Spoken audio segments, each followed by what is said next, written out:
ابو ہریرہ رضی اللہ تعالیٰ عنہ کہتے ہیں کہ لوگ کہتے ہیں کہ ابو ہریرہ بہت حدیثیں بیان کرتے ہیں،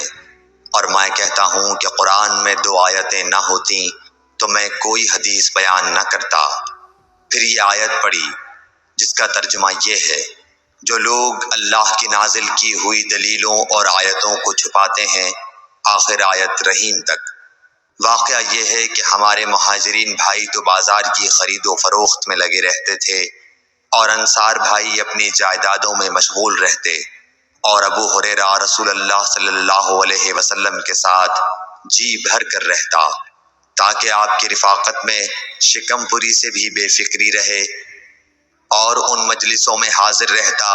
جن مجلسوں میں دوسرے حاضر نہ ہوتے، اور وہ باتیں محفوظ رکھتا جو دوسرے محفوظ نہیں رکھ سکتے تھے۔